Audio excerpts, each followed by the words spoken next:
She banged on my door like she was about to break it down. "You can't live here. This is HOA property," she yelled, waving a stack of papers like they were holy law. I stepped out onto my porch, coffee still in my hand, and looked at her. "Karen, this isn't even your neighborhood," I said calmly.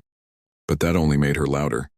She shoved one of the papers at me. It was some fake HOA, notice saying my house was illegally built, and I had 3 days to leave. The problem?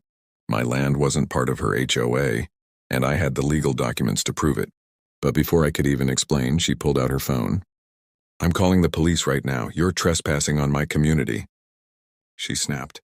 I almost laughed, but something in her eyes told me this wasn't just empty talk. 3 minutes later, a black SUV rolled up fast into my driveway. My heart sank for a second until I saw the plates. They weren't police plates at all.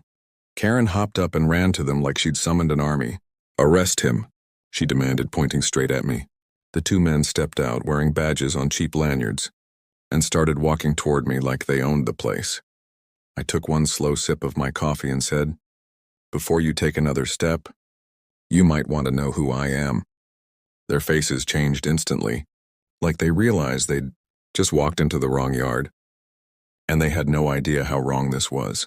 About to get for them, Karen froze for half a second, then crossed her arms and smirked like she had already won. "I don't care who you are. You're violating HOA rules, and these officers are here to remove you," she said, her voice dripping with fake authority. The taller guy pulled out a clipboard and started writing something down without even looking at me. The shorter one stepped onto my porch, trying to stare me down. I didn't move. Instead, I reached into my pocket and pulled out a small leather wallet, not my driver's license. My badge, the one that said I was a licensed investigator for the county and a certified court liaison. "You two are impersonating law enforcement on private property," I said quietly, holding the badge just high enough for them to see. "That's a felony in this state." The shorter man froze mid-step. The taller one's pen stopped scratching. Karen's smug expression wavered, but she quickly recovered. "You're bluffing. You can't." That's when my neighbor, Mr. Harris, came jogging over with his phone held high. "It's all on camera," he shouted. Every second of it. And I already sent the footage to the sheriff's office. The fake cops exchanged a panicked look, and I swear Karen's face went pale. I stepped forward, lowering my voice so only they could hear.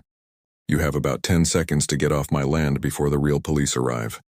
And when they do, you're leaving in hand."